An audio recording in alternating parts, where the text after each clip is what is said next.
বাগানে চলে আসুন, ইনশাআল্লাহ আপনাদেরকে পরিবার চাহিদা মেটানোর জন্য আমরা প্রচুর পরিমাণ দিয়ে দিতে পারবো। ধন্যবাদ সকলকে।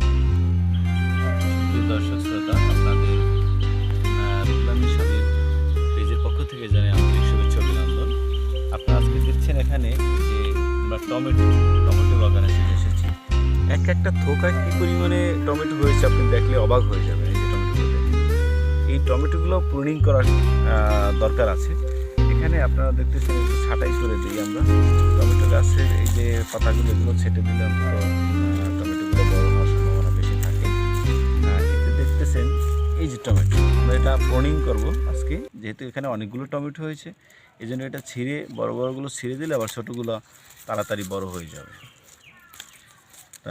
এখানে আমরা চেয়েছিলাম যে এটা বড় করে পাকিয়ে তারপর খাবো, কিন্তু পাকার মতো অত সময় দেওয়া যাবে না, হলে আমার ছোটো বেগুনগুলো বড় হতে পারবে না।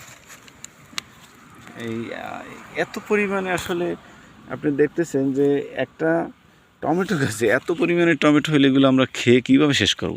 আমাদের বন্ধুবান্ধব বা শুভাকাঙ্ক্ষী যারা আছেন, আপনারা আমাদের এই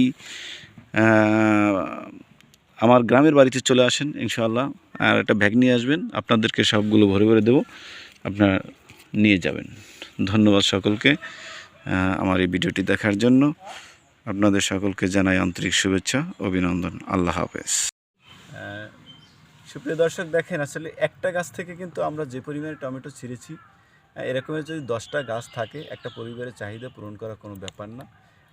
ইনশাল্লাহ আমি আমার গাছে যেভাবে টমেটো ধরেছে তাতে একটু ঘুরিয়ে দেখাও এই যে টমেটোগুলো, সেই একটা গাছ থেকে আমি অন্তত নিজে খেয়ে শেষ করতে পারবো না, এবং আমাদের শুভাকাঙ্ক্ষী যারা আছে আপনারাও